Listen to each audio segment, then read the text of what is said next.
मुनि श्री सुधासागर जी महाराज की। हे गुरुवर, अपनी दिव्य देशना से हम से भव्य जीवों का कल्याण करे, ऐसी भावना के साथ हे गुरुवर, नमोस्तु नमोस्तु नमोस्तु।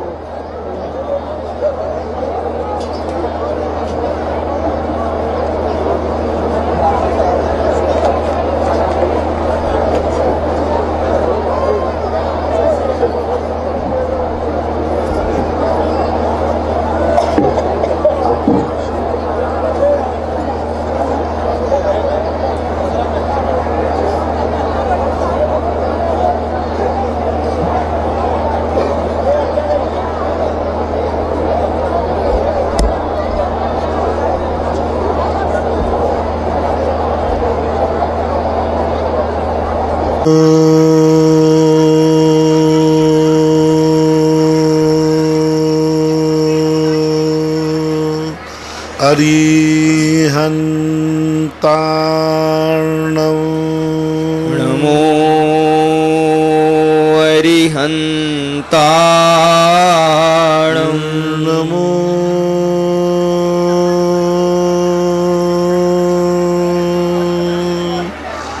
सिद्धार्णं नमो सिद्धार्णं नमो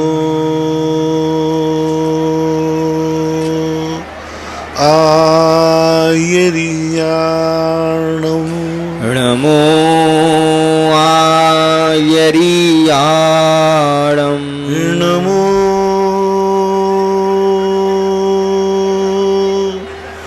वज्रायाणं नमो वज्रायाणं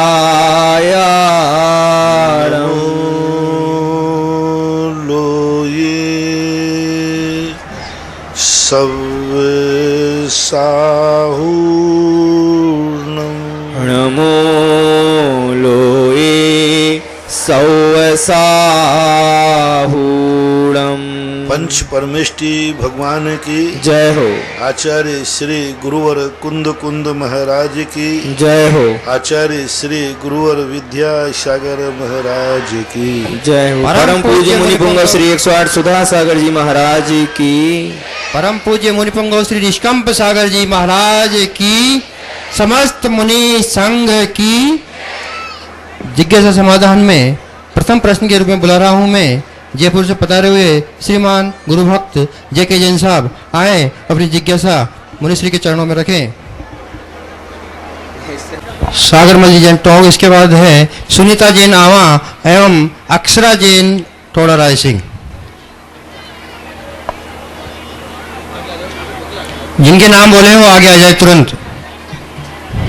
नमस्ते महाराज, नमस्ते महाराज। महाराज साहब, मेरा प्रश्न ये है कि आदमी सब कुछ होते हुए भी दुखी रहता है और सुखी बनने का कैसे बन सकता है आदमी, इसके बारे में आप बताएं महाराज। सब कुछ होते हुए दुखी है तो वो खुद ही दुखी, उसको दुखी रहने में अच्छा लग रहा है तो उसे कौन सुखी कर पाएगा। सब कुछ होते हुए भी दुखी है, उसके दुख दूर करने का कोई उपाय भगवान के पास भी नहीं है, मेरे पास भी नहीं है। उसको तो दुखी के सुखी किया जा सकता है। जिसके पास कुछ नहीं है तो वह दे के खुशी कर लो। अब जिसके पास सब कुछ है और वो दुखी है तो उसका तो नीयत ऐसी है कि वो दुख के साथ ही जिएगा। बच्चे का हो तो उसे खिलौना चाहिए तो खिलौना दे दो, भूखा है तो रोटी दे दो। लेकिन जिसके पास सब कुछ है फिर भी दुखी हो रहा है, ये उसके कर्मों की विडंबना है, उसके उपादान की कमी है। उसे दुनिया का कोई व्यक्ति सुखी नहीं कर सकता, न ऐसे व्यक्ति को सुखी लाने का कोई रास्ता शास्त्रों में है। सुनीता जैन आवा और उसके बाद तैयार है अक्षरा जैन टोड़ा राय सिंह। नमस्ते गुरुदेव। गुरुदेव, हम हमारे जीवन में बहुत सारे पाप पुण्य करते हैं और उसी से हमारी नेक्स्ट योनि डिसाइड होती है। लेकिन ऐसा कौन सा पुण्य और पाप है जिससे अगली योनि डिसाइड हो जाती है? वर्तमान का, क्योंकि जो कुछ भी अपना डिसाइड होता है सब वर्तमान में होता है। आज हमारे जैसे परिणाम, मान लीजिए सपोज कीजिए इस समय हमारे सबके धार्मिक परिणाम हैं, हम मान लेते हैं।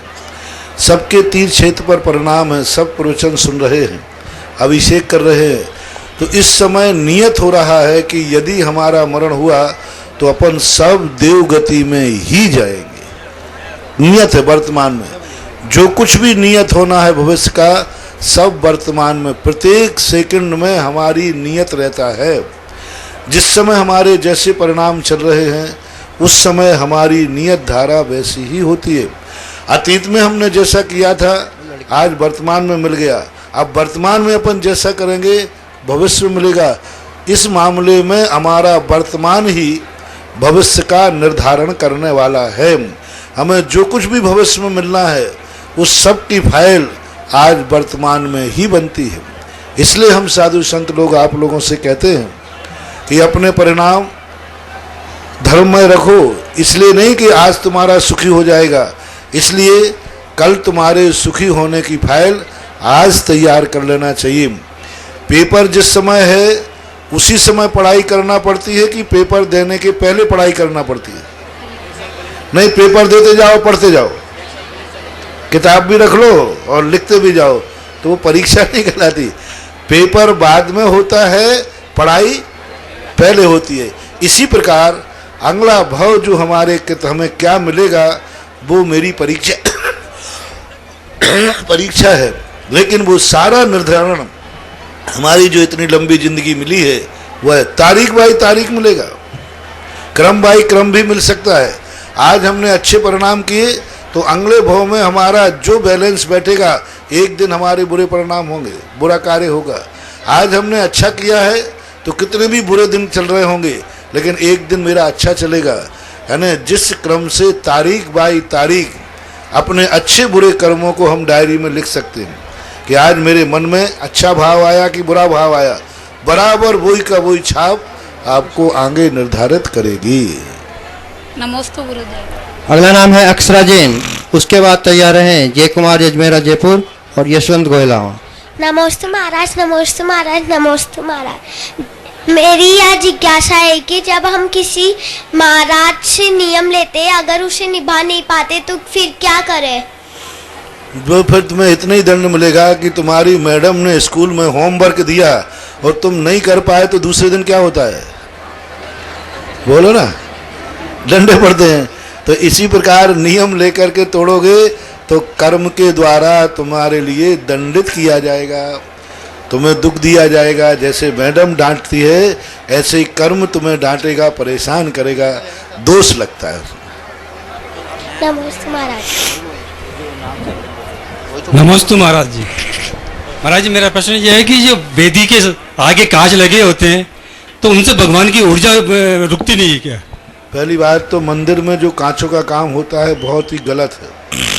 कभी भी कांचों का काम मंदिरों में नहीं होना चाहिए। उसके दो कारण हैं। ये टुकड़े वाला जो कांच आप लगाते हैं मंदिरों में, उसमें अपनी जाति खंडित शरीर दिखता है, गर्दन अलग है, भगवान की छवि भी खंडित दिखती है, बहुत बड़ा दोष है। आज तक किसी कांच वाले मंदिर में कोई कभी अतिशय या प्रसिद्धि नहीं पाई। बड़ी कांच के बहुत सारे मंदिर बने, इंदौर में भी बने, सब जगह बने, लेकिन वे मंदिर, वो मूर्तियाँ ज़्यादा आप लोगों के लिए सुखदायी मांगलिक नहीं होती। दूसरी बात है, कांच का काम कदापि मंदिरों में नहीं होना चाहिए। ये टुकड़े टुकड़े कलर्ड कांच लगाते हैं, ये बहुत ही महान दोष है और न किसी आगम में लिखा हुआ है, क्योंकि कांच का टुकड़ा वैसे ही और बार बार फिर एक एक कांच का टुकड़ा गिर के टूटता है। अब रही बात मंदिर के सामने कांच, कदापि नहीं लगना चाहिए। कांच स्थायी रूप से लगना है। कांच यदि मंदिर में लगाना है तो फुल साइज के लगाओ जिसमें अपनी आकृति पूरी पड़े, और भगवान की वेदी के सामने कांच लगाओ तो किवाड़ के रूप में लगाओ जो खुल सके। फिक्स कांच लगाकर साइड से जाना, बराबर भगवान की दृष्टि दोष आता है। दर्शन भली तुम्हें हो जाएंगे लेकिन भगवान का जो लाभ मिलने वाला है वो नहीं आना चाहिए, क्योंकि जैन शास्त्रों में भगवान की दृष्टि जब तक आकाश में नहीं पहुँचे खुले होकर के, तब तक वो जैन मंदिर सदोष माना जाता है। एक गेट के 8 भाग होते हैं, जिसमें 7वां भाग जो होता है गज दृष्टि कहलाती है। अरहंत भगवान के 8 भागों में 2 भागों में दृष्टि रहती है। 5वां भाग अश्व भाग है, 7वां भाग गज भाग है। गज भाग से जो दृष्टि निकलती है मंदिर की, वो मंदिर फलता फूलता है, पूजन करने वालों के लिए ठीक है। इसलिए कांच लगा करके फिक्स करना ये बहुत बड़ा दोष है, ठीक नहीं है। नमस्ते कांच महाराज। के किवाड़ लगा सकते हो, लेकिन कम से कम अभिषेक पूजन के समय खुलना चाहिए। बाकी दिन भर बंद रहे कोई बात नहीं, रात भर बंद रहे, अभिषेक के समय खुलना चाहिए। नमस्ते महाराज। महाराज श्री हैदराबाद से नमन जैन। महाराज श्री इनकी जिज्ञासा है, पूज्य आचार्य श्री पूज्यपाद स्वामी जी ने इष्टोपदेश जी में कहा है कि दान के लिए धन कमाना व्यर्थ है क्योंकि उसे पाप से कमाया है। उसी प्रकार सोनगढ़ी कहते हैं कि अभिषेक के लिए स्नान क्यों करें क्योंकि नहाने में जीव की हिंसा होती है। कृपया महाराज श्री समाधान। बहुत अच्छा समाधान है। अभिषेक के लिए स्नान मत करो, स्नान कर लिया है तो अभिषेक कर लो। कुल्ला करने के लिए भोजन मत करो, लेकिन भोजन कर लिया है तो कुल्ला और गंदा बोल दूं। अपने नीचे की पाखाने की शुद्धि मत करो, लेकिन पाखाना गए तो अब तो धो लो रे मुंह, कम से कम हाथ धो लो। पाखाना मत जाओ तो मत धो आप, लेकिन पाखाना गए तो फिर तो धो लीजिए, फिर तो धो लीजिए। हाथ गंदे हो ना करो तो कोई बात नहीं। अब कब कह रहा हूं कि तुम अभिषेक के लिए स्नान करो। समंतभद्र महाराज ने भी कहा, जिस दिन तुम्हारा उपवास हो स्नान नहीं करना। किस दिन स्नान नहीं करना? जिस दिन भोजन नहीं करना। स्पष्ट उल्लेख किया पूज्यवर समंतभद्र महाराज ने श्री रत्नगण श्रावकाचार में कि उपवास के दिन आपको स्नान नहीं करना चाहिए, और स्नान नहीं करना तो पूजन अभिषेक भी नहीं करना। इससे सिद्ध है कि अभिषेक के लिए स्नान नहीं किया जाता, तुम स्नान करते हो सो अभिषेक किया जाता है। अच्छा ये बताओ, तुम सावन खर्च करने के लिए कपड़ा धोते हो कि गंदा होता है तो सावन लगाते हो? नहीं नहीं, बेचारी कंपनी चल जाए इसलिए महाराज हम लोग, कपड़े तो हमारे साफ रहते हैं, सावन तो इसलिए लग देते कंपनी चल जाए। कोई कभी करता है क्या? अरे टैक्स के लिए कोई कमाता है क्या? आज तक कौन व्यक्ति ऐसा है जो ये कहे महाराज मुझे कमाने की कोई जरूरत नहीं है, लेकिन देश चलता रहे इसलिए मैं कमा लेता हूं। टैक्स के लिए कोई कमाता नहीं है, लेकिन कमा लिया है तो टैक्स देना पड़ता है। इसलिए दान के लिए मत कमाओ, लेकिन कमा ही रहे हो तो दान देना चाहिए। अब वो जो मैं बात कहता हूं कि जब तुम कमा ही रहे हो तो भगवान से अपने मन में ये भाव करना चाहिए, हे भगवान इस व्यापार से इतना धन आएगा कि मैं संसार का मकान जायदाद पाप करूंगा, लेकिन जब कमा ही रहा हूं तो इतना धन भी आ जाए कि मैं अपनी कमाई से एक मंदिर बना सकूं, एक वेदी बना सकूं। जब मैं कमा ही रहा हूं, नहा ही रहा हूं, तो हे भगवान मैं इतनी देर शुद्ध रहूंगा कि तेरे ऊपर एक जल का लोटा डाल दूं। स्नान नहीं तो मैं कहाँ कहता हूं, मैं तो कहता हूं अभिषेक जैसी बेकार क्रिया, बहुत बेकार। सुन रहे हो ना, मेरे मुझसे सुनो, इतना कंजाइस्ट भी नहीं बोलेगा। बहुत बेकार है अभिषेक करना भगवान के। कोई अपन नौकर चाकर हैं जो भगवान का स्नान कराते रहे? अरे राजा आदमी, आई एम गॉड, पर भगवान आत्मा है, चैतन्य भगवान आत्मा है। भगवान आत्मा है, क्यों अभिषेक करे? बस एक नियम ले लो, अभिषेक करना धर्म नहीं है। धर्म होता है तो मैं नहीं करता। बोलो आज तुम लोगों ने अभिषेक किया कि नहीं? बुद्धू कहेंगे।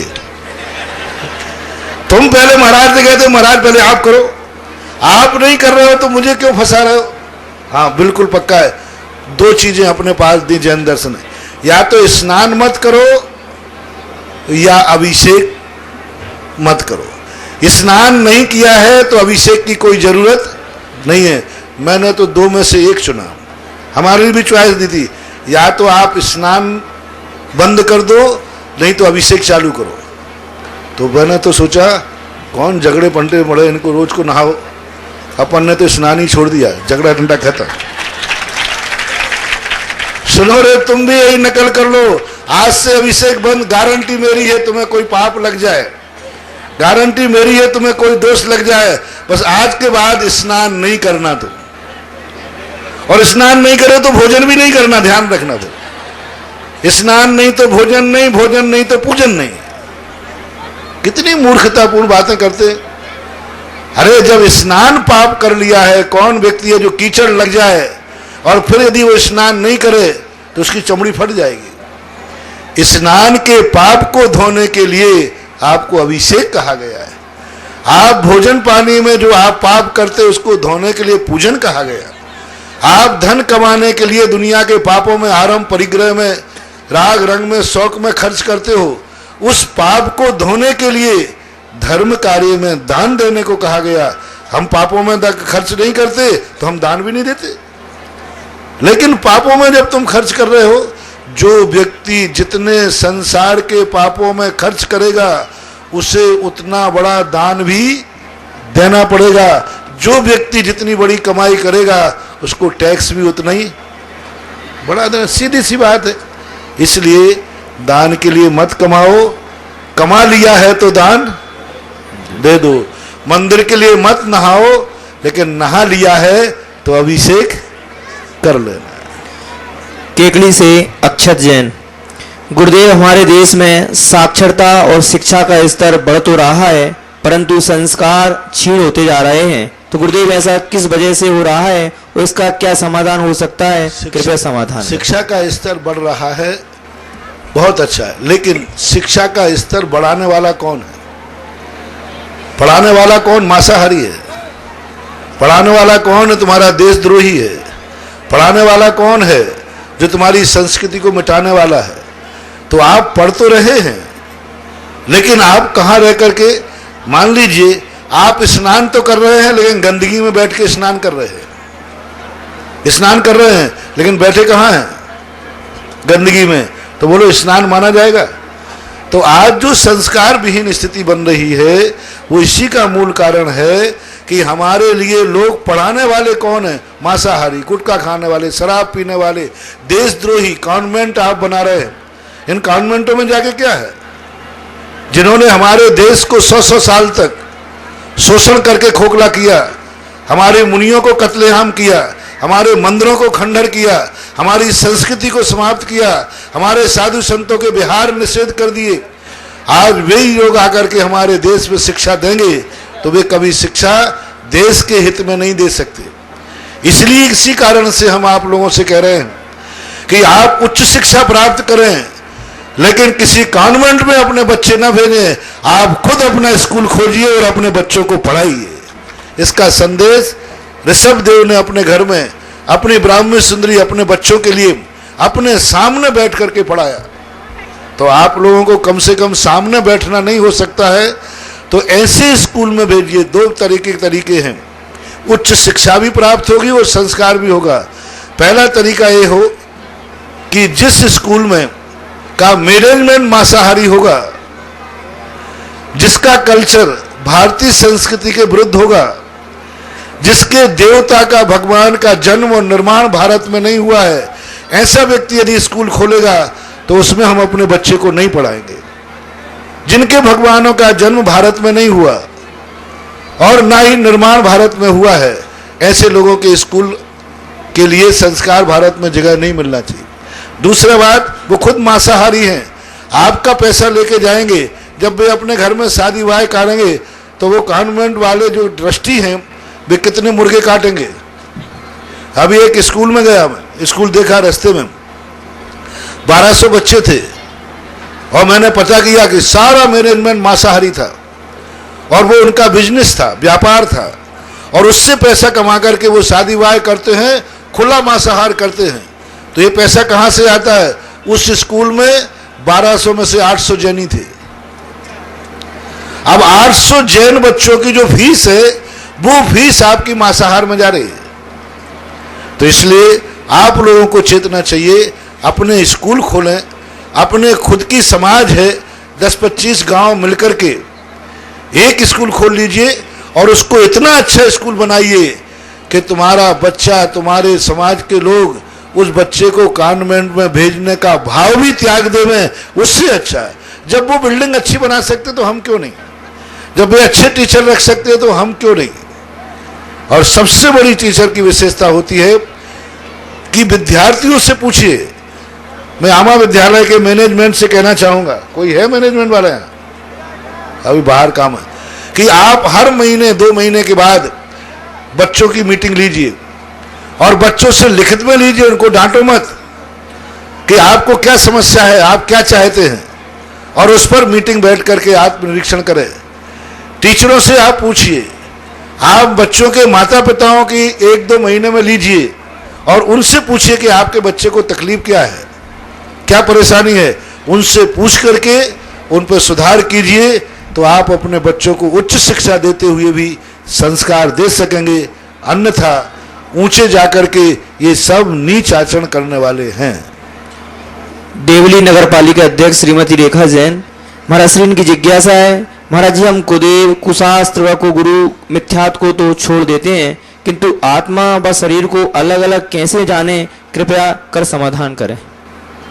आत्मा और शरीर को अलग जानने का तरीका एक ही है, मुर्दे को देख लो कि ये क्या चीज निकल गई जो अब निश्चेष्ट हो गया, और क्या चीज थी जिस कारण से था।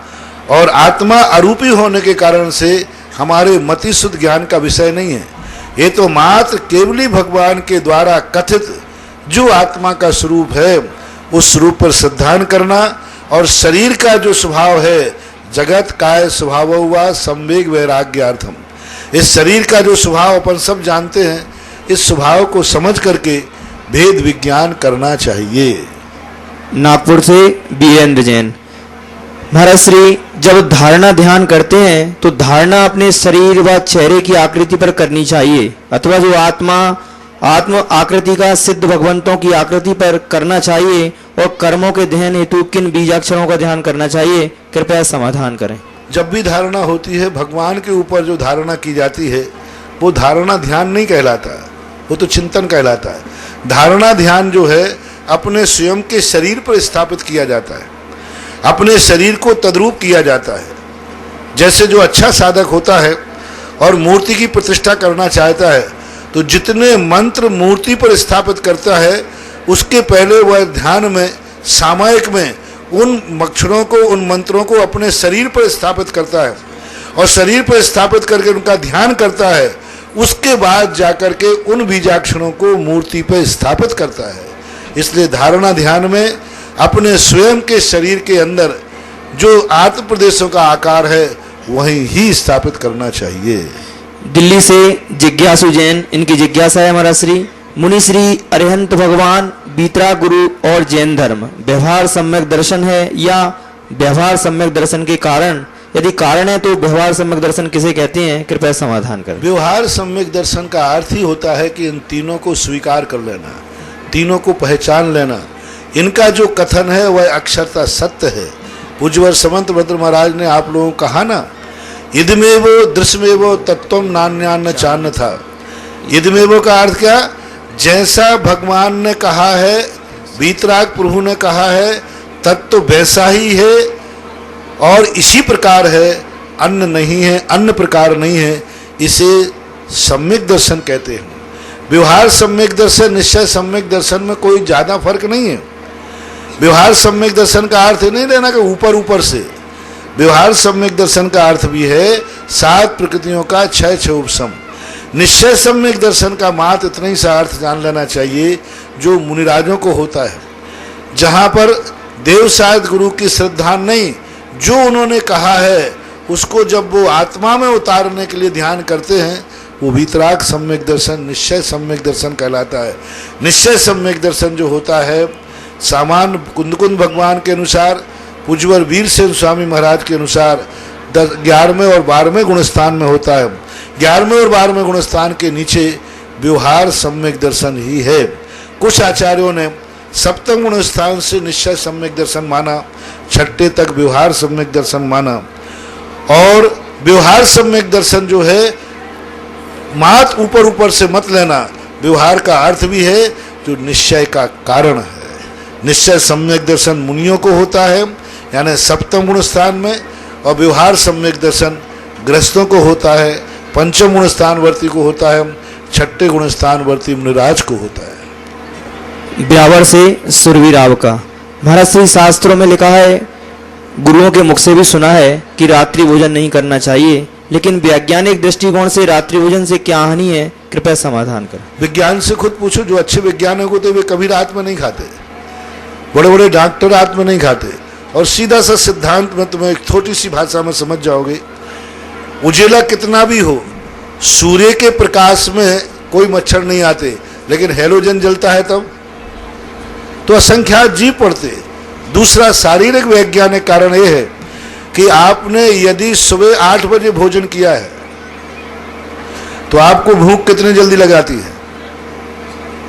8 बजे भोजन किया है तो 10-11 बजे लग जाएगी भूख, लगेगी। यदि सुबह आपने नाश्ता किया है 8 बजे तो 11-12 बजे तक भूख लगाएगी, शाम तक तो लगी आएगी ना। लेकिन रात के 8 बजे भोजन किया है तो भूख कितने बजे लगती है? फिर 8 बजे भोजन कर लिया भरपेट तो सुबह तक भूख नहीं लगती। यानी रात्रि में जठराग्नि भी मंद पड़ जाती है। ये नहीं कि तुम सोते रहते हो, जागते भी रहो तो दिन में जितना तुम भोजन पानी करते हो उतना तुम रात में भोजन पानी नहीं कर सकते। जितना कम अंतराल दिन में होता है, रात्रि का अंतराल बहुत ज्यादा होता है। आप 10 बजे खिला दिया किसी को भोजन, छात्रावास के बच्चों कितने बजे करते हो भोजन? कितने बजे का? 10 बजे। तो शाम का तो करते ही नहीं होगे, 4 बजे भूख लगा दी है। अच्छा, रात के 10 बजे खिलाया जाए तो कब भूख लगेगी? नहीं लगेगी। शरीर का भी ये मांग होती है। रात्रि में वैज्ञानिक कारण यह है, शरीर भी विश्राम चाहता है, जठराग्नि मंद हो जाती है। ब्यावर से ही बीकल प्रवीणा कासलीवाल। महाराज श्री, आपने लगभग 20 वर्षों में राजस्थान के लोगों के लिए अच्छे और सच्चे गुरु की परिभाषा तो बता दी, ये समझ में भी आ गया, लेकिन आपसे जानना चाहते हैं कि सच्चा शिष्य बनना हो तो कैसे बने, कृपया मार्गदर्शन करें। इसके लिए क्या, सच्चा गुरु जो कहे वो करते जाओ तो सच्चे शिष्य बन जाओगे। सच्चा गुरु मानने का अर्थ क्या? तुम सच्चे गुरु को पहचान रहे हो, इतने से काम नहीं चलेगा। सच्चे गुरु के मानने का अर्थ होता है उनकी बात भी मानना, अन्यथा ऐसी दशा हो जाती है कि एक व्यक्ति ने कहा वही पंचों को मानते हो कि नहीं? अरे पंच तो परमेश्वर होते हैं, तो पंचों की बात, अरे पंचों की बात सिर माथे। लेकिन ध्यान रखना, नाली वहीं से बहेगी। यानी एक दरवाजे से नाली बह रही थी तो उसने कहा भाई ये नाली मत बहाओ, ठीक नहीं है। बोले नाली तो बहेगी। बोले यदि 4 पंच कह दें तो पंचों को मानोगे? पंच को परमेश्वर मानूंगा, उनकी बात सही है, लेकिन नाली। इसी प्रकार आप लोग गुरु को मानोगे, भगवान को मानोगे, लेकिन कसाय रूपी नाली जहां से बहती है वहीं से बहेगी। तो ये मानना और नहीं मानने का कोई मतलब नहीं निकलने वाला। पंच परमेष्ठी को मानो, उसकी बात मानो, और बात मानोगे तो सच्चे शिष्य बन जाओगे। प्रथम प्रश्न के रूप में मैं बुला रहा हूँ श्रीमती क्योंकि ये सुशील। नियम है, जैसा आपने तो वहाँ मेरे को इतना अच्छा लगा मंदिर में दर्शन करके भगवान के। मन तो ऐसा करा कि जिंदगी भर यहीं रह के साधना करें। और इतनी अच्छी वहाँ वो रहने की जगह, वो झोपड़ियाँ टाइप ऐसे बना रहे हैं वहाँ, तो बहुत अच्छा लगा। तो ऐसा महाराज मेरी शंका है कि ऐसे वहाँ इस क्षेत्र पे क्या है विशेषता? देखो, ये निश्चित समझना, जहां तुम्हारे गुरु को अच्छा लगेगा वहां भक्त को तो अच्छा लगेगा ही लगेगा। अब गोलाकोट में जाकर के जब मैं पहली बार गया, वहां का मैं कह रहा हूं ना कि कुछ भूमियां ऐसी होती हैं जो बोलती हैं। वहां के आदिनाथ भगवान, भारत की सबसे पहली मूर्ति है गोलाकोट के आदिनाथ, जिसमें सबसे ज्यादा एनर्जी है। प्राचीन मूर्ति हनुमान ताल की है जबलपुर में, लेकिन उतनी प्राचीन नहीं है, लेकिन एनर्जी बहुत है। आज तक मैंने हजारों मूर्तियां देखी होंगी, सैकड़ों तो देखी ही होंगी, लेकिन इतनी एनर्जी जितनी मूर्ति वहां के आदिनाथ में है, बहुत गजब की एनर्जी है। और क्षेत्र इतना सुंदर क्षेत्र है, जंगल में। ये तो थोड़ा गांव के पास है, वो गांव से काफी दूर है। तो वहां की मूर्तियों का आप सोचें कि वहां की मूर्तियों का कितने लोग चोरी करके ले गए, फिर भी मूल नायक आज भी बचे हुए। और मूल नायक का अतिशय देखो, एक बार चोर आए, उन्होंने सारी 46 मूर्तियों के सिर काट लिए। कितने ले गए? 46। और जब आदिनाथ भगवान के मूल नायक का सिर काटने के लिए उन्होंने छेनी लगाई, एक चोर आकर मूर्ति से लिपट गया। चोर आके बोले, उनका जो सरदार था, बोले क्या कर रहा है? बोले आप मेरी गर्दन काट दो, लेकिन मैं इस मूर्ति को खंडित नहीं होने दूंगा। चोर जो 46 मूर्तियों के सिर काट रहा है, आदिनाथ की मूर्ति को जैसे छेनी लगाई, उसने मूर्ति, मेरी गर्दन काटो लेकिन इस मूर्ति को मैं नहीं काटने दूंगा। चोर चोर लड़ बैठे। जब वो चोर पकड़े गए वो चोर, और उन्होंने कबूल किया कि मूल नायक भी आपके मेरी बदौलत नहीं बचे, मेरे पास में जो चोर था इसने इस मूल नायक को बचाया है। समझ लो उस मूर्ति का कितना अतिशय होगा, जो चोर उनकी चोरी करने आया और वही उनकी रक्षा कर रहा है। इसलिए गोलाकोट क्षेत्र भी एक बहुत अच्छा क्षेत्र बनने वाला है, बहुत अच्छा क्षेत्र, ऐसा क्षेत्र बढ़िया बना। जितना उसने उजाड़ सहन किया है उतना ही वो अब समृद्धि भी देखेगा। इतना उजाड़ सहन किया है कि सारी मूर्तियों की दीवारें भी नहीं थी, कांटों के बाढ़ लगी हुई थी। कभी अभिषेक, सालों से कोई अभिषेक पूजन नहीं। 3 दिन तक चोर सिर काटते रहे लेकिन वहां कोई पहुंचा नहीं। कितना उजाड़ था। और आज वो इतनी आकाश में पहुंचने वाली है। दिल्ली के लोगों ने, एक जैन साहब करके हैं, एसके जैन साहब और राकेश जी, इन लोगों ने बहुत बड़े पुलिस ऑफिसर पद से वो रिटायर्ड हुए हैं, कमिश्नर पद से रिटायर्ड। उन्होंने जब आके देखा तो वे इतने प्रभावित हुए कि उन्होंने अपनी पूरी जिंदगी समर्पित कर दी और पूरी दिल्ली को गोलाकोट की तरफ मोड़ दिया। और आज गोलाकोट बहुत अच्छा स्थान बनने वाला है। महाराज जी, एक शंका है कि खनियादाना में आपका आशीर्वाद से स्कूल चल रहा है। मैंने बच्चों के पास खड़े होकर कई चीज़ें मैंने पूछी, बातचीत करी, तो इतना अच्छा लगा, इतने संस्कारवान बच्चे। हाँ, वहाँ छात्रावास चल रहा है जैसे सांगनेर का चल रहा है, तो देखकर तबीयत खुश हो गई थी महाराज जी, बहुत अच्छा चल रहा था। वहाँ पर भी क्या है कि जब मैं गया तो वहाँ के लोगों को शोषण किया जा रहा था, वहाँ के बच्चों को खरीदा जाता था, और जैन बच्चों के लिए, क्योंकि वो एरिया थोड़ा पुअर एरिया है, और वहाँ के बच्चों को लोभ दे करके जिन धर्म जर्मन संस्कृति के विरुद्ध संस्कार दिए जाते थे।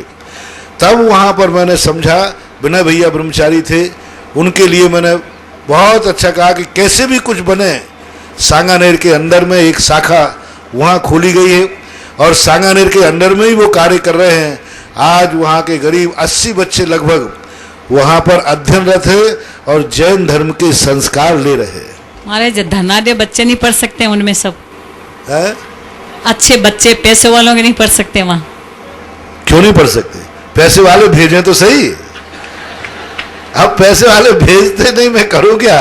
पहले पैसे वाले तो कॉन्वेंट की तरफ दौड़ते हैं। कोई बात नहीं, हमें तो धर्म की रक्षा करना है और धर्मात्मा की रक्षा करना है, इसलिए। नमस्ते महाराज।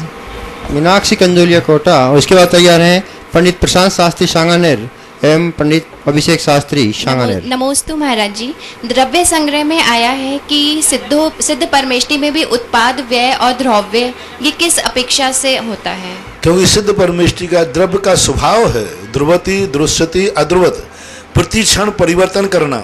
जो सिद्ध भगवान को प्रतिक्षण जो नया नया सुख मिलता है वो उनके अविभागी प्रतिषेधों का ही परिणमन है। क्योंकि सिद्ध भगवान की अर्थ पर्याय एक समय वर्ती होती है, एक समय में परिणमन करके वो मिट गया। सपोज कीजिए आपने एक गिलास खा लिया, वो अपन ने खा लिया, तो दूसरा गिलास जो खाएंगे उसका स्वाद अलग होगा कि नहीं होगा? वो तो चला गया। इसी प्रकार एक समयवर्ती जो सुख होता है वो निकल जाता है, दूसरे समय नया सुख आता है। उसी उत्पाद व्यय के कारण से वो अनंत सुख का सेवन करते हैं, अनंत सुखी वो हैं इस कारण से। और केवल ज्ञान की अपेक्षा परिणमन लो तो गेयों में जो परिणमन होता है उस अपेक्षा से उसमें मान लिया जाता है। पंडित प्रशांत शास्त्री सांगानेर, उसके बाद तैयार हैं पंडित अभिषेक शास्त्री सांगानेर। नमोस्तु महाराज श्री। महाराज जी, मेरा प्रश्न ये है कि स्वर्गों में जो 8 प्रकार के कल्पवृक्ष होते हैं उनमें एक मध्यांग जाति के कल्पवृक्ष होते हैं, तो उनकी वहाँ पर आवश्यकता क्या है? मध्यांग से आप लोग बहुत गलत अर्थ लिया जाने लगा। कभी कभी क्या है, अच्छा शब्द जो है गलत अर्थ, जैसे पहले पाखंडी शब्द था, एक अच्छे साधु के लिए प्रयोग किया जाता था। पाखंडी का अर्थ क्या था? पापों का जो खंडन करता है। और आज पाखंडी किस में लेते हैं? छली कपटी। पहले भोग शब्द था, बहुत अच्छा शब्द था, और आज भोग शब्द कहते ही थोड़ा निकृष्ट माना जाने लगा। इसी प्रकार मद्य का अर्थ शराब ही नहीं है। मद्य का अर्थ होता है आनंद देने वाला, स्वादिष्ट, मन को आह्लादित करने वाला। जैसे आप बहुत गर्मी में आ रहे हैं और आपको एकदम ठंडाई की प्राप्ति हो जाए तो आप क्या कहेंगे? मन को आह्लाद लग गया। तो मध्यांग का अर्थ था, मद का अर्थ उन्मद ही नहीं है, मन का अर्थ है प्रसन्न चित्त, थकान दूर करने वाला, मन की थकान दूर करने वाला मद का अर्थ ये है। टीकाकारों ने मद का अर्थ शराब ले लिया, ये बहुत गलत ले लिया। पूज्य रविशरण महाराज ने भी मद शब्द का प्रयोग किया था, हिंदीकार ने उसका शराब लिख लिया। इसलिए शराब नहीं लेना चाहिए, क्योंकि भोग भूमि और देवता शराब पी करके कभी ऐसे नाचते नहीं हैं, उनकी क्रियाएं अदवा तदवा नहीं थी। तो मद का अर्थ है आह्लाद उत्पन्न करने वाला पेय। नमस्ते। पंडित अभिषेक शास्त्री सांगानेर, उसके बाद तैयार रहे जितेंद्र जी अरसोरा कोटा। मेरे गुरुवर के चरणों में सत सत नमोस्तु, सत सत नमोस्तु। गुरुदेव, मति ज्ञान शुद्ध ज्ञान को केवल ज्ञान का अंश माना जा सकता है या नहीं? कदापि नहीं, क्योंकि तीनों पर्याय स्वतंत्र हैं, कभी एक पर्याय दूसरे पर्याय का अंश नहीं होती है। मति ज्ञान ज्ञानावरण ज्ञान की कर्म की एक पर्याय है, शुद्ध पर्याय एक पर्याय, और अंश और अंशी एक साथ विद्यमान रहते हैं। अंश और अंशी एक साथ विद्यमान रहते हैं। केवल ज्ञान भी एक अंश है, अंशी तो केवल ज्ञान है। और दो जब अंश और अंशी एक साथ रहने की विधि है तो केवल ज्ञान और मति ज्ञान एक साथ नहीं रहते, शुद्ध ज्ञान केवल ज्ञान एक साथ नहीं रहते, सर्वथा भिन्न है, सर्वथा भिन्न है, मात्र वंशज एक है। यानी ज्ञान गुण की एक स्वतंत्र पर्याय मति ज्ञान, शुद्ध ज्ञान, अवध ज्ञान, मना परे ज्ञान और केवल ज्ञान, इनको अंश मानना आगम का विप्लव है, गलत है। अब है जितेंद्र जी बस इस अपेक्षा से आप इतना कह सकते हैं, केवल ज्ञान जिन पदार्थों को जानता है, मति ज्ञान उनके एक देश को जानता है। पदार्थ को जानने की अपेक्षा से सर्वदेश और एक देश है, स्वयं में अंश अंशी भाव नहीं। नमस्ते महाराज जी। महाराज जी कोटा, उसके बाद तैयार रहे। एक मिनट, जैसे अभी प्रश्न उठाया, जैसे मान लीजिए आपकी आंख इसको बहुत अच्छी तरह देख रही है, दूसरी आंख कमजोर देख रही है, तो क्या ये दोनों आंखों में अंश अंशी भाव है? नहीं, एक आंख तेज देख रही है और एक आंख कम देख रही है, ऐसा अंतर जानना चाहिए। नमस्ते महाराज जी। महाराज जी, जब सुदर्शनोदय अतिशय क्षेत्र वहाँ आते हैं और आप साक्षात विराजमान होते हैं तो ऐसा लगता है जैसे कि साक्षात स्वर्ग में आ गए। तो महाराज जी तो आपका कहना क्या चाहते हैं? महाराज जी, स्वर्ग क्या ऐसा ही होता है क्या? मैं ऐसा ही होता होगा। बहुत छोटा कर दिया जितेंद्र बाबू, आपने बहुत छोटा कर दिया, बहुत छोटा कर दिया। मैं तो ये कह रहा हूँ, जहाँ साधु और तीर्थ विराजते हैं वहाँ सिद्ध परमेष्टि जैसा आनंद आता है। सिद्ध स्वर्गों में क्या रखा है? स्वर्गों में है क्या? पराधीन। स्वर्ग जैसा कुछ भी नहीं बंधु, वहाँ बहुत पराधीनता है, और अपने तीर्थ क्षेत्रों में और सिद्ध क्षेत्र में बहुत अंतर है, और ऐसा होना ही चाहिए, महसूस होना चाहिए। प्रातःकाल प्रवचन में हमने कहा था कि जब आप दुनिया के वैभव देखने जाते हो तो थक कर लौटते हैं, और जब किसी तीर्थ क्षेत्र से जाते हो तो एक एनर्जी से और एक स्वाभिमान से भरकर लौटते हो, और कुछ ऐसा अंदर लगता है आज मैंने कुछ अच्छा काम किया। पंडित दीपांक शास्त्री सांगानेर, और इसके बाद तैयार रहे रंजन जैन कानपुर।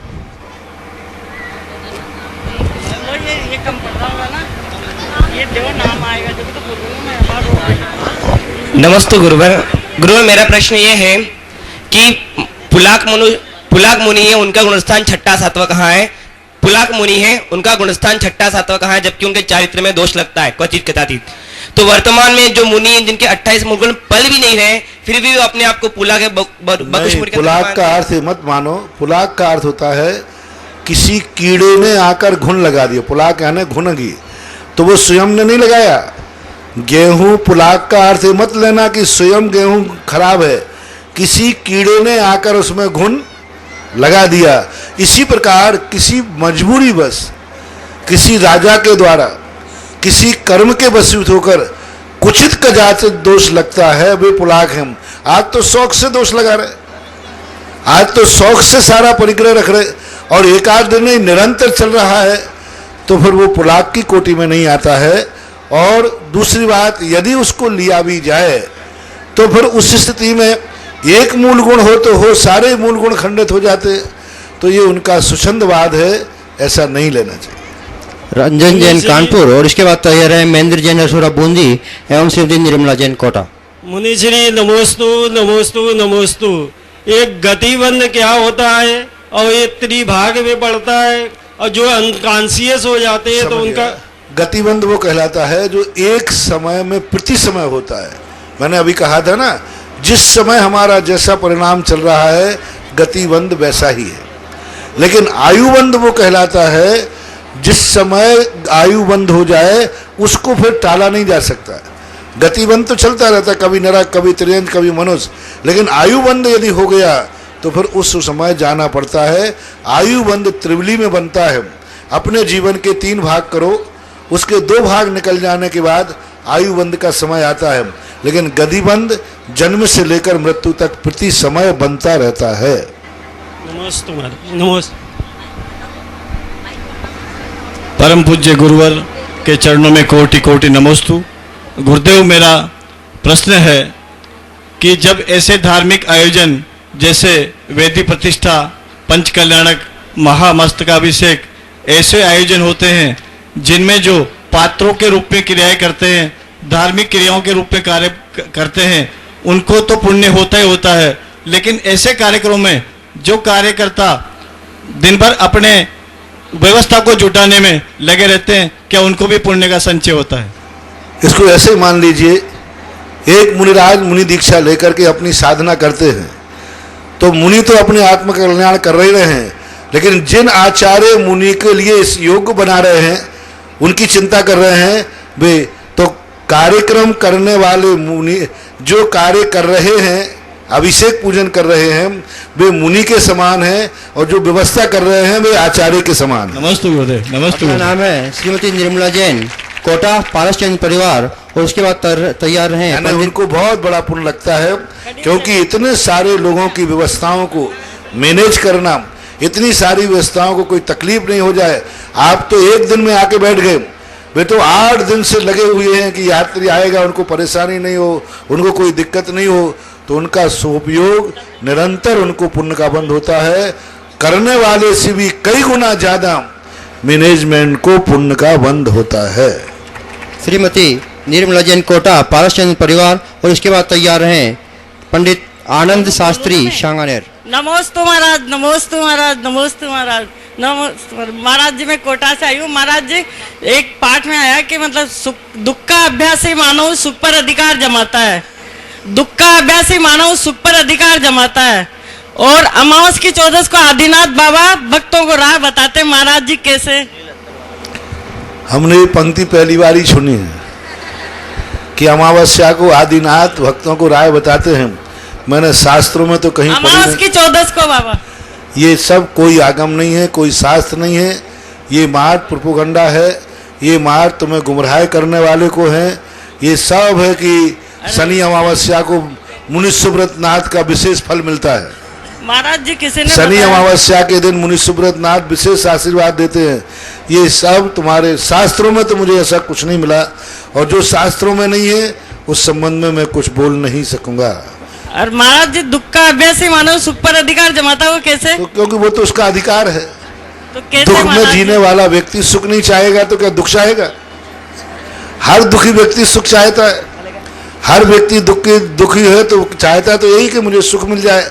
ये बात अलग है कि उसको थोड़ा सा आप ऐसा प्रश्न कर सकते हैं कि वो कार्य तो दुख के कर रहा है और सुख चाहता है, ऐसा प्रश्न करो तो फिर उसका गलत है कि कार्य रास्ता तो जाए वो दुख की तरफ और सुख की कल्पना कर रहा है।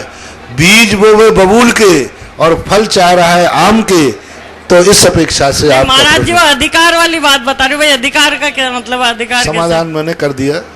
नमोस्तु महाराज। आपका प्रश्न ही योग्य नहीं है। आनंद पंडित आनंद शास्त्री शांगानेर, उसके बाद तैयार हैं सुनील यत्तर वाले मुंबई। नमोस्तु महाराज, नमोस्तु महाराज। गुरुवर के चरणों में ज्ञान तीर्थ श्रवण संस्कृति संस्थान की ओर से बारंबार नमोस्तु। गुरुवर, मेरा प्रश्न यह है कि आजकल जो व्यक्ति बुरे कार्य करते हैं,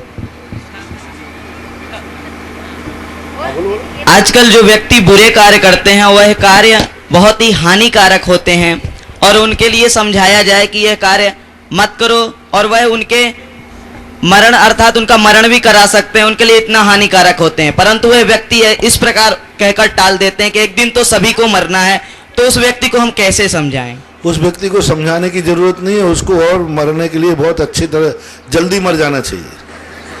क्योंकि जो व्यक्ति कह रहा है कि एक दिन सबको मरना है, तो ठीक है, अब उसको कौन रोक सकता है? उसको समझाने के लिए समझ में आने वाला नहीं है। देखो, कोई व्यक्ति मरना सबको एक दिन है, इसका अर्थ ये थोड़ी कि आज ही मर जाए।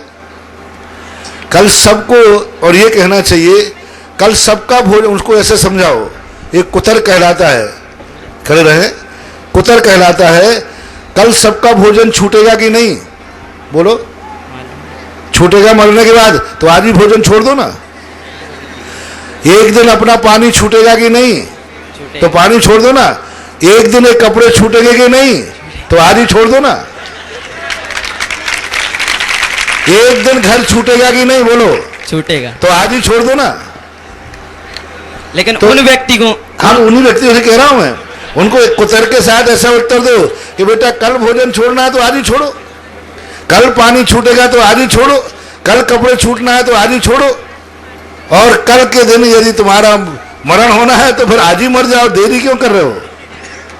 कल मरना है तो आज ही मरो, ये एक दिन भी क्यों जीना चाहते हो? ऐसा नहीं है।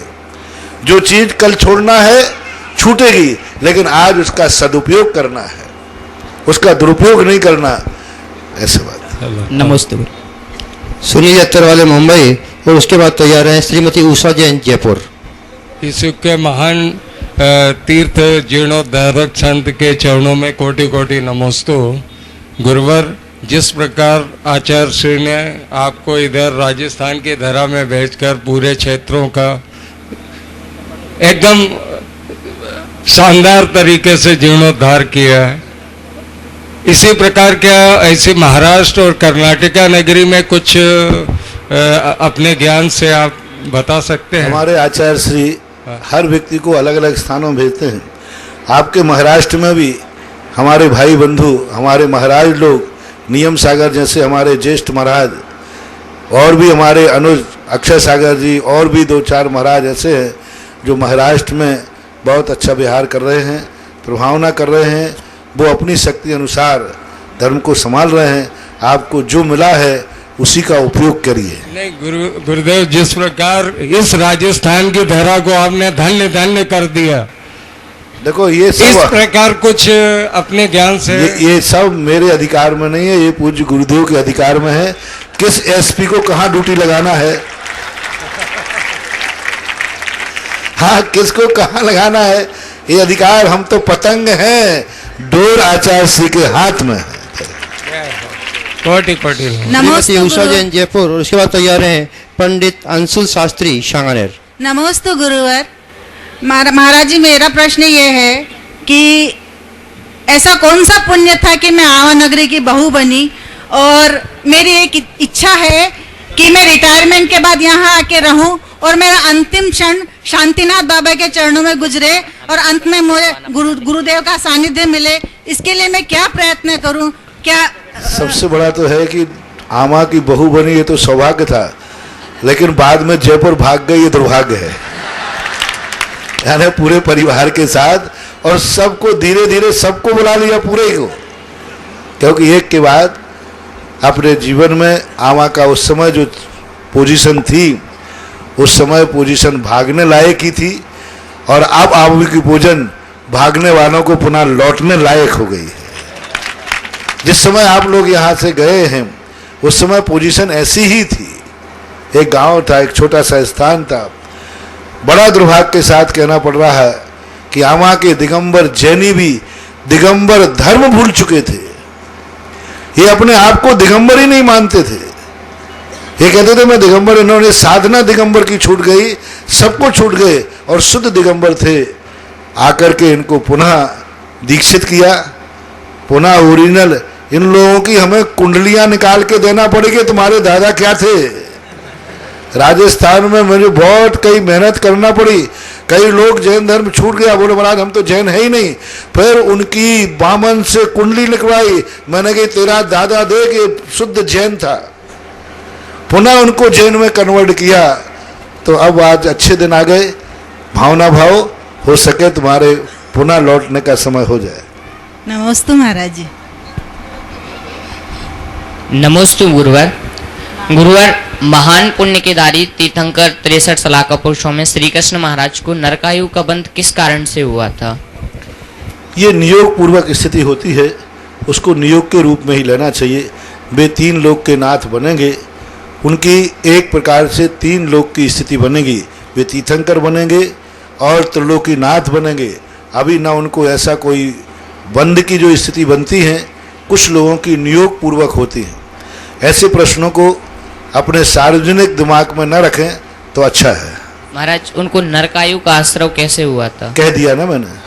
अगला नाम है पंडित भुवनेश शास्त्री सांगानेर और इसके बाद तैयार रहें मोनू जैन आवा। नमस्ते महाराज जी। महाराज जी, मेरा प्रश्न ये है कि जब भगवान को मोक्ष होता है तो उनके बाल और नख क्षीर सागर के समुद्र में विसर्जित किए जाते हैं, तो देवों के जो बाल होते हैं उनका क्या किया जाता है? पहली बार तो भगवान के क्षीर सागर में बाल नहीं जाते, जैसे वो ले जाते हैं मानसोत्तर पर्वत के यहाँ बिखर जाते हैं। क्षीर सागर तक तीर्थंकर मनुष्य पर्याय का कोई भी बाल भी नहीं जा सकता। देवताओं के जहाँ तक बाल होते हैं ना उनके बाल झड़ते हैं ना उनके बाल बढ़ते हैं। वे तो मार तुम्हारे बिग जैसे होते ना, बिग लगा लेते ना, क्या लगा लेते वो, ना वो बढ़ते हैं ना घटते हैं। जन्म से जितने बड़े बाल होते हैं मृत्यु तक उतने ही बाल होते हैं, और जैसे उनका मरण होता है वे बाल कपूर के समान शरीर के साथ बिखर जाते हैं। अगला नाम है मोनू जैन और इसके बाद तैयार रहें पंडित राजेंद्र शास्त्री सांगानेर। मुनिश्री के चरणों में नमोस्तु नमोस्तु नमोस्तु। महाराज जी, मेरी जिज्ञासा यह है कि मंदिर जी में शिखर जी की क्या महिमा होती है, और जिस मंदिर में शिखर नहीं हो उसके क्या क्या दुष्प्रभाव हो सकते हैं? देखो, मंदिर में शिखर का एक अपने आप में बहुत बड़ा धार्मिक स्थान है, क्योंकि एक मंदिर को हम जितनी ऊंचाई तक ले जा सकें एक प्रभावना का कारण बनता है। दूसरा कारण है शिखर जो होती है, शिखर के अंदर जब मूर्ति होती है तो मूर्ति में एनर्जी इतनी ज़्यादा बढ़ जाती है। सपोज कीजिए जैसे अभी विज्ञान ने पिरामिड कहा, फ्रांस और जर्मन आदि के पिरामिड हैं, उनके अंदर वस्तु रख देते हैं, सड़ती नहीं है। उनके अंदर इतनी एनर्जी होती है कि बहुत बड़ा खोज चल रहा है। ये फ्रांस के पिरामिड तो 400 साल पुराने हैं। पिरामिड आल्सो शिखर, शिखर पिरामिड का अर्थ 4 कोने शुरू करके शून्य में मिला दो। शिखर की डिजाइन वही होती है। तो शिखर इसलिए बनाई जाती है कि उस मूर्ति की प्रतिष्ठा बनी रहे, हजारों साल के बाद भी जो गुरु ने सूर्य मंत्र दिया है वो सूर्य मंत्र नष्ट ना होवे, इसलिए वह मूर्ति पर शिखर बनाई जाती है। शिखर बनाने के बाद उस मूर्ति की एनर्जी कहीं बाहर नहीं जाती, उसके अंदर डेवलप होती रहती है नए नए प्रकार से। अभी अमेरिका ने एक बार एक लेख पढ़ा था, जो मंदबुद्धि वाले लोग थे उनको एक लंबी टोपी लगाई, जोकर टोपी होती ना, और एक को सामान टोपी लगाई दबी हुई और एक को बिना टोपी। तीनों मंदबुद्धियों को एक साथ पढ़ाया गया। जिसको वो लंबी जोकर वाली शिखर जैसी टोपी थी, वो 6 महीने के अंदर जो व्यक्ति 10 नंबर ला सकता था वो नंबर 50 नंबर लेकर के आ गया। तो वो लंबी जो टोपी, इसी प्रकार जो शिखर बनती है, इसके कारण से मूर्ति में जो एनर्जी होती है, जो प्रतिष्ठा होती है, वो दिन प्रतिदिन प्रज्वलित होती जाती है, यदि सही पूरा मंदिर निर्दोष है तो। बाकी सामान्यतः अपन यही कहते हैं नगर से सबसे ऊंचा रहे, दूर से देखने में आवे, जिससे दूर से भी लोग मंदिर को पहचान सकें। पंडित राजेश शास्त्री सांगानेर और उसके बाद तैयार हैं आदिश जैन टॉक। परम पूज्य मुनिश्री के चरणों में बारंबार नमोस्तु। मुनिश्री, मेरा प्रश्न ये है कि जो लोकांतिक देव होते हैं वह तीर्थंकर भगवान के वैराग्य की अनुमोदना करने के लिए आते हैं, तो सामान्य पुरुष मनुष्य होते हैं उनकी वैराग्य की अनुमोदना उनको बढ़ाने के लिए आते हैं क्या? वे नहीं आते। माँ तीर्थंकर का, क्योंकि उनका नियोग है। देवताओं की जो भी क्रियाएं होती है नियोगी क्रियाएं होती हैं, तो लोकांतिक देवों का माँ तीर्थंकर के नियोग होता है। तीर्थंकर के इसलिए आते हैं क्योंकि तीर्थंकर स्वयं का ही कल्याण नहीं करते, वे सारे जगत का कल्याण करते हैं। उनके वो मार्गदृष्टा होते हैं, निर्देशक होते हैं। इसलिए लोकांतिक देव संबोधन करने के लिए उसी समय आते हैं। हरिवंश पुराण के अंदर पूर्वज जिनसेन स्वामी ने समोषण में जब विहार होता है तब लोकांतिक देव भगवान के आगे आगे चलते हैं, ऐसा वर्णन ये हरिवंश पुराण में आया। संबोधन के बाद संबोधन करके वो चले गए। जब भगवान को केवल ज्ञान होगा और केवल ज्ञान के बाद जब वो विहार करते हैं तो लोकांतिक देव भगवान के साथ साथ में आगे आगे विहार करते हैं। ये दो उल्लेख उनके पाए गए, ये नियोगी कार्य मानना चाहिए। चक्रवर्ती आदि की नहीं। नमोस्तु। अगला नाम है पंडित आदिजन टोक और संजय जी छाबड़ा, आंव वाले, जयपुर।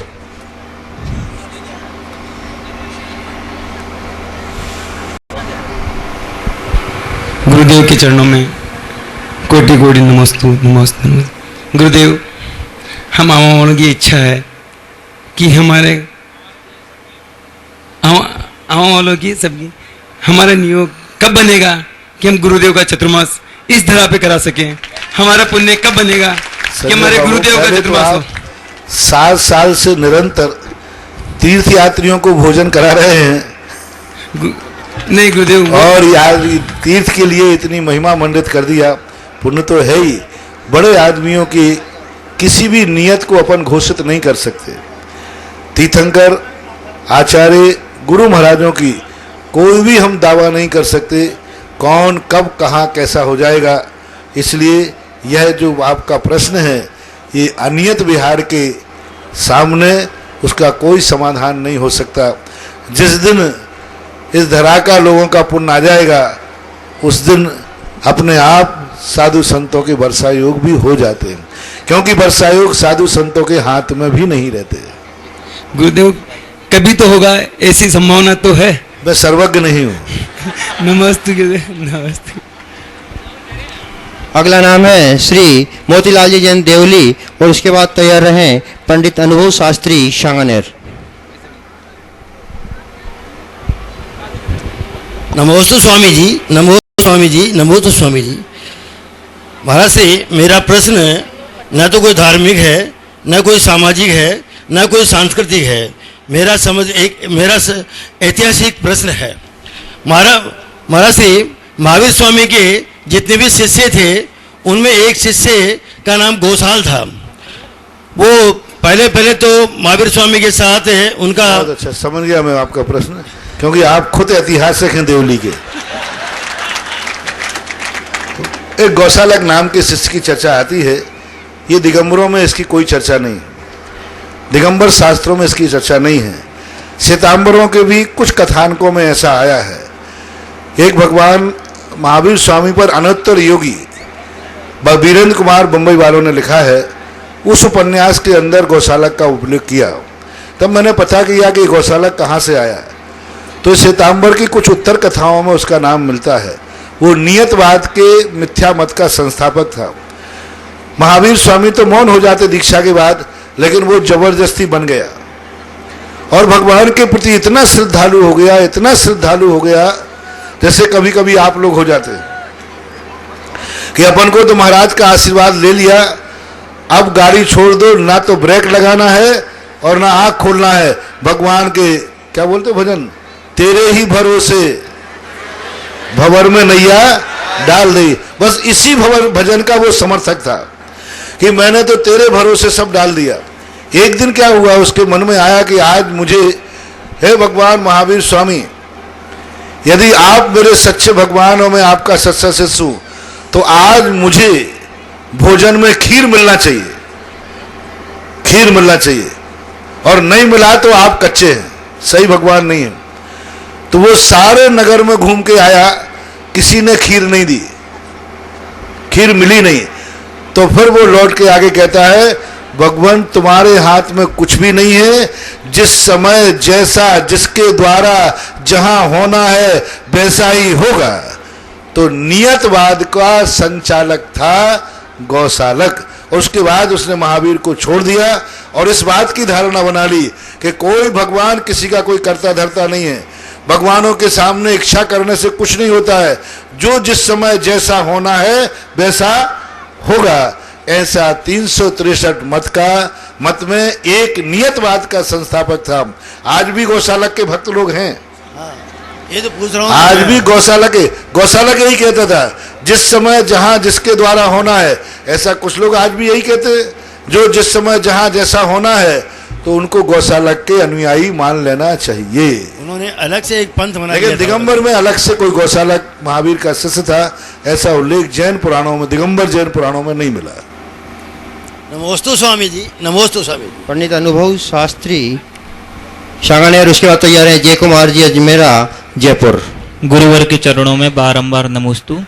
गुरुवर, मेरा प्रश्न है, जो लब्ध पर्याप्तक जीव एक श्वास में 8-10 बार जन्म मरण करता है, तो उसका अकाल मरण और मरणांतिक समुद्रघात कैसे होता होगा? और उसके 8 अपकर्ष काल पढ़ते हैं या नहीं पढ़ते? पढ़ते, बराबर 8 अपकर्ष काल पढ़ेंगे और उनका अकाल मरण भी होता है। जो उसका जो काल है एक श्वास का 18वां भाग, ये तो उत्कृष्ट काल है। यदि पूरी आयु जिएगा तो श्वास के 18वें भाग जिएगा, लेकिन 18वें भाग के अगर पहले ही भाग में मर जाए, दूसरे भाग में मर जाए, तीसरे भाग में मर जाए, यानी श्वास का तीसरा भाग चालू हुआ और मर गया, तो एक श्वास के 18, तो अकाल मरण उनका होता है। 8 अपकर्ष काल पढ़ते हैं। जिनके अकाल मरण होते हैं, चाहे वो मनुष्य हो, त्रियंच हो अथवा निगोदिया हो, एक अंत में यदि अकाल मरण हो गया, मान लीजिए कोई 60 साल की उम्र है, तो उसका त्रिवली पड़ती 40 साल के बाद, और उसका 10 साल में एक्सीडेंट हो गया, तो सडनली तुरंत जो स्थिति बचेगी उस समय आयु कर्म की उदीर्णा हो जाएगी। एक अंतर मुहूर्त में भी फिर 2 भाग करके एक अंतिम भाग में उसके बन जाएगा। 1 सेकंड भी बचेगा तो उसके 3 भाग होंगे। यानी सडनली कोई नहीं मरता, उसको कम से कम एक आवली काल तक तो वो जीवित रहेगा ही रहेगा।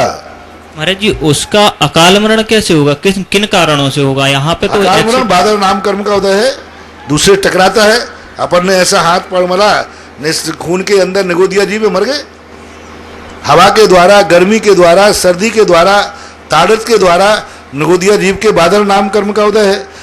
बादल नाम और सूक्ष्म जिनका नाम कर्म का उदय होता है, वे अपने परिणामों के द्वारा, आयु आदि की श्वासोश्वास क्रिया नहीं मिलने के कारण, मान लो कोई सूक्ष्म निगोदिया जीव है और वो ऐसे स्थान पर पहुंच गया जहां उसको ऑक्सीजन नहीं मिली तो मर गया।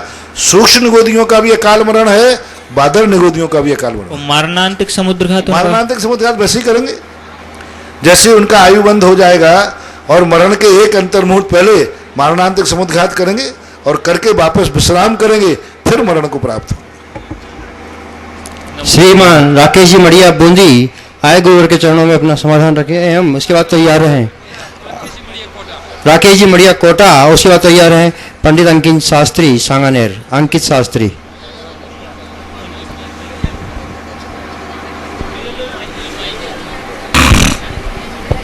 महाराज श्री के चरणों में नमोस्तु नमोस्तु नमोस्तु। महाराज श्री, मेरा आपके चरणों में इतना सा निवेदन था कि आज जैसे कोटा से 1500 तीर्थयात्री आपके दर्शनार्थ पता रहे हैं, सभी की अभिलाषा है कि आपका वर्तमान में हाड़ोत्य में ही प्रवास चल रहा है, तो क्या कोटा को भी आपके रज चरण रज की अभिलाषा मिलेगी? यहीं से चरणों ले जाओ, मुझे क्यों इतने छाले पाड़ रहे हो? और आज ही नहीं, ये तो अब हमेशा के लिए। देखो, कोटा वालों को मैंने एक बहुत बड़ी वसीयत दी है। कोटा वालों को मैंने 3 धाम थे आपके बाद, 4था धाम मैंने बताया है कि अब कोटा के उत्तर दिशा का जो कुबेर रूपी धाम है, वो कोटा के अब 4 धाम हो गए। जब भी वंदना करना हो, इन 4 तीर्थों की वंदना कर लेना, आपके 4 धाम का पुण्य आपको लग जाएगा। इतनी बड़ी निधि दे दी, अब चरण रज थोड़ा दूसरों को भी लेने दो। नमस्ते महाराज, नमस्ते। पंडित अंकित शास्त्री सांगानेर, और उसके बाद तैयार रहे महावीर कुमार जी गोयल जयपुर। नमस्ते महाराज श्री। महाराज श्री, हमें देवशास्त्र गुरु की वंदना किन भावों से करनी चाहिए और उसकी विधि क्या होती है और उसका लाभ क्या होता है? तुमने तो इतना प्रश्न कर दिया कि मेरे 4 महीने निकल जाएं। देवशास्त्र गुरु की वंदना करना चाहिए। वंदे तद्गुण लब्धे, उनके गुण मेरे जीवन में अवतरित हों। मात्र जैन दर्शन का तो यही प्रयोजन है। दूसरा प्रयोजन मंगल पाठ में आता है कि हमारे पापों का क्षय हो और पावनता हमारे जीवन में प्रकट हो। विधि यही है कि जो जिस प्रकार भगवान के जो दर्शन करते हैं, तो स्नान करके धोती दुपट्टा पहन करके भगवान के पास जाकर के जो विधि आगम में लिखी है उसी विधि करते हुए, जैसे भगवान के पास जाते हैं तो भगवान को दूर से मंदिर को देख करके नमस्कार करना चाहिए, फिर देरी पे जाकर के अपना मस्तक झुकाना चाहिए। वो चैत्यालय की वंदना है नव देवताओं में, जो पहले देरी को यूं पढ़ते ना, वो चैत्यालय की वंदना है। ओम जय देव जय देव जय देव नमोस्तु नमोस्तु नमोस्तु नमोस्तु। और पहले मूल नायक भगवान के पास जाकर के भगवान को एक बार देख करके नमस्कार करना वीतराग मुद्रा को, पुनः फिर भगवान जो मूल नायक हैं उनकी स्तुति पढ़ना, पूजन करना, जो कुछ करना है, फिर दूसरा नमस्कार करना, तीसरा नमस्कार जो वेदी पर अन्य भगवान बैठे हैं उनका दर्शन करना, ऐसा फिर तीसरा नमस्कार करना, फिर कायोत्सव करना, प्रदक्षिणा लगाना, माला फेरना और स्वाध्याय करना, और फिर धीरे से मंदिर से बाहर खिसक जाना, घर चले जाना, बस।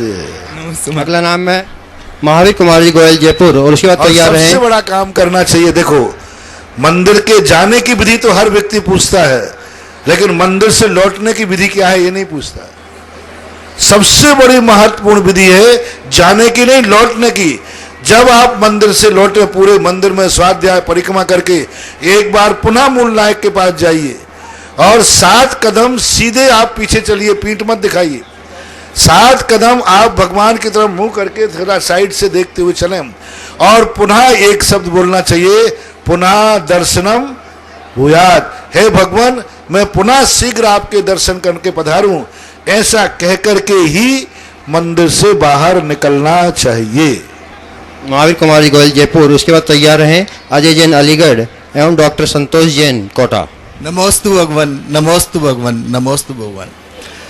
मेरी विडंबना यह है कि लौकिक शिक्षा के युग में जहां हम हमारी अगली पीढ़ी लौकिक शिक्षा या यांत्रिक शिक्षा तो ग्रहण करती जा रही है, लेकिन धार्मिक शिक्षा से निरंतर दूर होती जा रही है। मेरी समस्या यह है कि मैं जब यहाँ 6ठी क्लास में पढ़ता था, जब मैंने भक्तामृत जी और 6 डाला का अध्ययन कर लिया था, देव शास्त्र कुदेव कुशास्त्रों के प्रति मेरा उसी समय से ये प्रगाढ़ है कि कभी ये मस्तक वहां नहीं झुका। लेकिन हमारी अगली पीढ़ी, हमारी वल्दियत भले ही सही आपने बताई है, लेकिन हमारी वंशावली दूषित होती जा रही है। भगवान इस चिंता का निराकरण। पहली बात तो है, लौकिक शिक्षा कोई बुरी नहीं है, लेकिन लौकिक शिक्षा धर्म के संस्कारों के साथ रहे। इसका जिम्मेवार आगे आने वाली पीढ़ी नहीं है, आप जैसे पिता दूसरे जिम्मेवार हैं।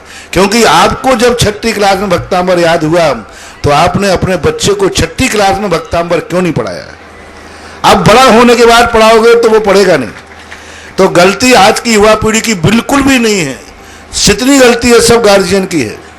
जब आपको मालूम है कि मैं 6ठी क्लास में पढ़ चुका था भक्तांबर और हम सच्चे देवसाद गुरु को पहचान चुके थे, तो क्या आपने 6ठी क्लास के पहले जो उम्मीद मल ने तुमसे बचपन से लेकर 6ठी क्लास में भक्तांबर हटा दिया, क्या आपने अपने बेटे को बचपन से लेकर 6ठी क्लास तक पढ़ाया? नहीं पढ़ाया। क्यों नहीं पढ़ाया? तो आप पर उम्मीद मल का एक कर्जा है, और हमारा कर्जा है, ये दोषी आप पिता लोग हैं। आप बताएं, जब आपके लिए कर लिया तो आपने बच्चे को जिस उम्र में आपको भक्तांबर पढ़ाया था, तो आपको इस बल्दियत को निभाना चाहिए था। उस उम्र में अपने बेटे को भक्तांबर पढ़ाते तो आज बेटा भी भक्तांबर पढ़ लेता। अब कैसे निराकरण? अब तो चिड़िए चिड़िए चुग गई खेत, अब तो तुम्हारा बेटा भी बाप बन गया, अब वो क्या सुधरेगा? नहीं महाराज, जभी तक सुधार सकते हैं जब तक बेटा अपने अंडर में है।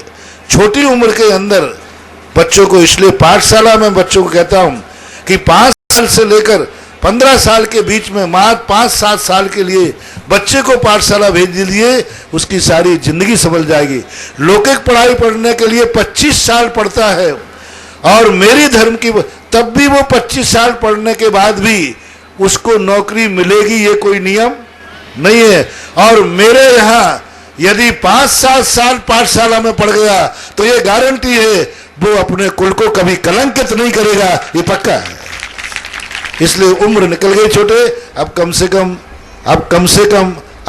कम पोते को निपटा लेना। ठीक महाराज, ठीक महाराज। इसका तरीका एक ही है कि अब पोता 6वीं क्लास के पहले पहुंचने के पहले आप उसको भक्तांबर पढ़ाओगे, और गारंटी मेरी है वो पढ़ लेगा। आप पढ़ाने के लिए तैयार रहो। नमस्ते महाराज। यानी आपकी अब ड्यूटी क्या है?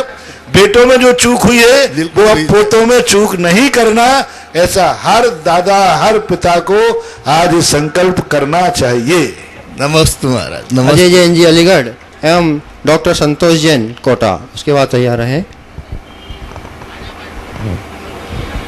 नमस्ते गुरुदेव, नमस्ते गुरुदेव, नमस्ते गुरु। मेरा एक जिज्ञासा है कि सूर्यास्त के बाद में पूजन वगैरह ये इस पे निषेध है, लेकिन शादी ब्याहों में पंडित लोग पूजन वगैरह ये करवाते हैं, तो इसके लिए क्या है? अब ये तो सब अवैधानिक है, सब 2 नंबर में हो रहा है। हमारे यहाँ रात्रि में शादी ही नहीं है। हमारे यहाँ रात्रि में शादी है तो राक्षसों की है, गंधर्व आए हैं जो अपहरण करके ले जाते हैं, किसी को उठा के ले जाते हैं, वे रात्रि में करते हैं। जैन आगम में, वैष्णव आगम में, किसी भी शास्त्र में रात्रि में शादी नहीं। चक्रवर्ती की इतनी शादियां हुई, सब दिन में हुई। दिन में रात्रि में शादी का ही प्रावधान नहीं है, तो फिर पूजन पाठ के लिए हम कैसे समर्थन करें? नहीं होना चाहिए। जो हो रहा है वो गलत है। इसको रोकने के लिए क्या हो सकता है? रोकने का उपाय तो आप मेरी मान जाओ तो आज ही रोक लो, बाकी तो मैं क्या कर सकता हूँ। आगम के साथ तो खिलवाड़ हो रहा है ना गुरुजी। आगम के हिसाब से दिन में ही होना चाहिए। नहीं होना चाहिए, लेकिन खिलवाड़ तो हो रहा है ना। आगम के हिसाब से रात्रि को पूजन कर रहे हैं तो खिलवाड़ तो हो रहा है ना। बहुत खिलवाड़, बहुत पाप है, बहुत दोष है। वो अपने जीवन में बहुत ज्यादा नुकसान को पाएंगे। कभी ना कभी उनके कुल को वह कलंकित करेगा। जो जोड़ा रात में शादी करेगा और रात्रि में पूजन पाठ करेगा, कहीं ना कहीं वो डिफीट खाएगा, कभी मन से, कभी वचन से, कभी काय से। अगला नाम है डॉक्टर संतोष जैन कोटा, उसके बाद तैयार रहे हेमंत जी गोदिका जयपुर। हो गया क्या? नमस्ते गुरुदेव, नमस्ते गुरुदेव, नमस्ते गुरुदेव। मेरी शंका है गुरुदेव कि मूल आराधना में 4 प्रकार की आराधना बताइए। सम्यक दर्शन, मूल आराधना में 4 प्रकार की आराधना बताइए। सम्यक दर्शन, सम्यक ज्ञान, सम्यक चारित्र और सम्यक तप। फिर ये आगे जाकर अविनाभाव संबंध से 2 होती है, सम्यक दर्शन और सम्यक अभेद दृष्टि से एक में भी शामिल। जहाँ सम्यक तप है वहाँ चारित्र, ज्ञान और दर्शन है ही, इस अपेक्षा से कह दिया। जहाँ चारित्र है वहाँ दर्शन ज्ञान को मान लिया गया, जहाँ ज्ञान है वहाँ सम्यक दर्शन को मान लिया। इस अभेद दृष्टि से ऐसा कथन कर दिया जाता है, बाकी 4 ही है। गुरुदेव मेरी शंका यह है कि ये गुण स्थान के अनुसार अध्ययन करें या मतलब गुण स्थान की विवक्षा, क्योंकि ये चारों आराधनाएं 6ठे 7वें गुण स्थान से शुरू होती हैं। ग्रस्त के नहीं, ग्रस्त भावना कर सकता है। नमस्ते। अगला नाम है हेमंत जी गोदिका जयपुर, उसके बाद तैयार रहे पंडित दीपेश शास्त्री शांगानेर। महाराज श्री के चरणों में बारंबार नमोस्तु नमोस्तु नमोस्तु। महाराज श्री, जब आप जयपुर पधारे थे, जब से मैं नमोकार मंत्र केसर से लिख रहा हूँ और मेरे पास में बहुत सारी कापियाँ हो गई हैं। मैं इनका क्या करूँ, इसका समाधान? अच्छी तरह से, बहुत अच्छी तरह से आप अपने घर में अच्छा शोरूम में बना के रखो। आपके बच्चों को शिक्षा मिलेगी। आपके मरने के बाद वो इतिहास याद करेंगे कि हमारे पिताजी, हमारे परिवार के लोग ऐसा करते थे। यदि फिर भी दीमक लग गया हो, खराब हो गई हो, तो उनका एक ही तरीका है, विसर्जन करना, अग्नि संस्कार करके उस राख को पवित्र स्थान पर मिट्टी में डाल देना। बाकी रखने वाली बात है तो जहाँ तक अच्छे हैं रखना चाहिए। दीपेश शास्त्री शांगानेर और उसके बाद तैयार हैं पंडित निर्देश शास्त्री शांगानेर। नमोस्तु गुरुदेव। आज क्या बात है, 15 मिनट बढ़ा दिया क्या समय? 7:20 तक, 7:20 कर दिया आज इस खुशी में।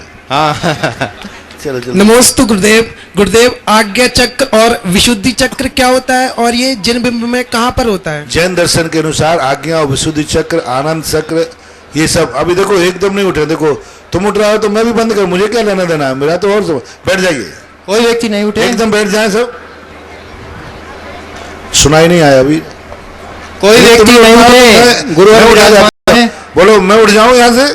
नहीं महाराज जी। तो फिर आप शांत रहे। कोई भी उठेगा तो फिर मुझे तो और ज्यादा, तुम्हारे से ज्यादा मुझे जल्दी है। क्या बोला? तो आज्ञा चक्र, विशुद्धि चक्र आदि जैन दर्शन में किसी भी शास्त्र में देखने को नहीं आए।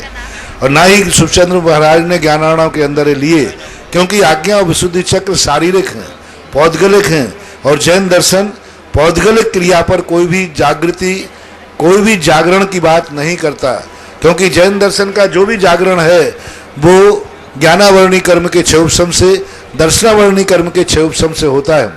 यानी ज्ञान दर्शन के क्षयोपशम से ही सारी शक्तियां प्रकट होती हैं, सारी रिद्धियां प्रकट होती हैं, और आज्ञा चक्र और अनाहत चक्र आदि जो हैं ये पौद्गलिक हैं, ये मांसपेशियों के स्थान हैं, और मांसपेशियों में जो स्थान होते हैं वो जड़ रूप होते हैं, इसलिए जैन दर्शन इन चक्रों को स्वीकार नहीं करता है। नमस्ते महाराज जी। महाराज मेरे दो प्रश्न हैं। पहला प्रश्न मेरा ये है कि हम रात्रि में घंटा नहीं बजाते हैं, बल्कि हमारे मंदिरों में आर्केस्ट्रा या ढोलक इत्यादि बजती, तो वो उचित है कि नहीं? सुनिए आप, पहली बात तो जैन दर्शन में रात्रि में कुछ भी कार्यक्रम है ही नहीं, मंदिर ही नहीं खुलना चाहिए रात्रि में। तो कायदा आगम से, आगम के कायदा के अनुसार सुबह भोजन के पहले मंदिर है, शाम को भोजन के पहले है, रात्रि का कोई प्रावधान नहीं। अब रही बात रात्रि में जो आर्केस्ट्रा बजता है और घंटे में बहुत अंतर है। आर्केस्ट्रा बंदूक के समान आवाज नहीं करता, घंटा बंदूक के समान करता है, जिसमें मंदिर में रहने वाले पशु पक्षी कांप जाते हैं।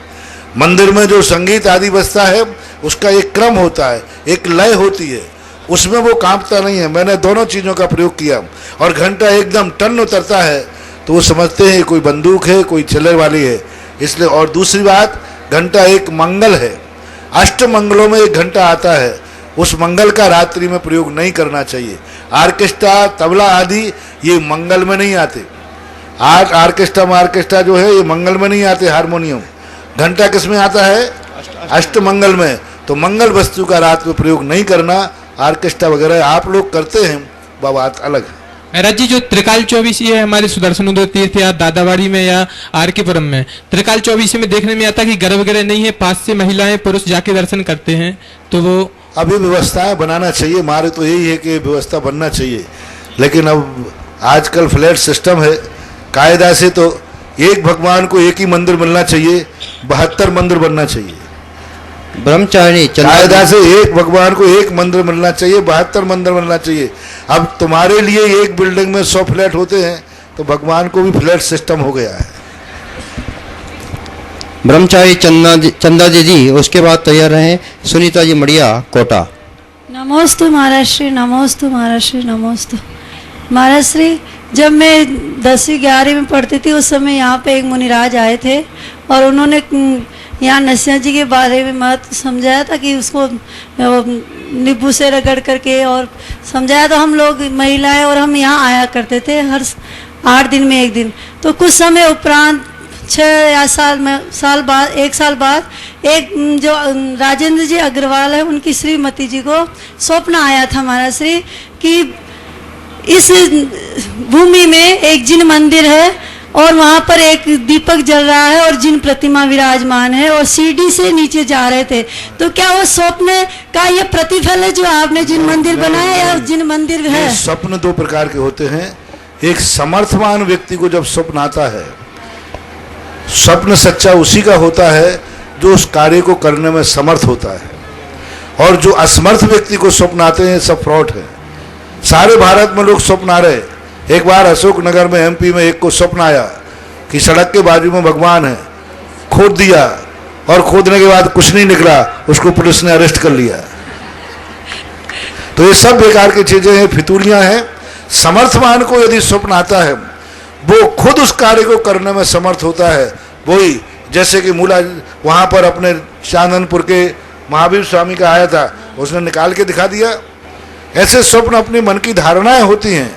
ना यहाँ कोई खुदाई करना, ना यहाँ कोई मंदिर है, और ना खोदने का कभी प्रयास करना। स्वप्न का मंदिर है तो देखने दो, ऐसा कुछ भी नहीं महाराज श्री, मैं कहना चाह रही थी कि ये जो जिन मंदिर आपने बनाया क्या वही उसी का प्रतिफल स्वप्न का प्रतिफल नहीं कह सकता मैं। अच्छा। सुनीता जी मड़िया, कोटा। एवं हे पुंगव श्रेष्ठ, नमोस्तु नमोस्तु नमोस्तु। महाराज श्री जो वर्तमान में 24 है, भगवान आदिनाथ से लेकर महावीर पर्यंत, तो ये सभी 24 भारत देश में हुई, अन्य देशों में नहीं हुई। तो उसको क्या मलेच्छ खंड माने या नहीं माने? तो ये भारत का भारत देश है, अपने यहाँ मूल शब्द भारत शब्द तो बहुत नया नाम रखा हुआ है,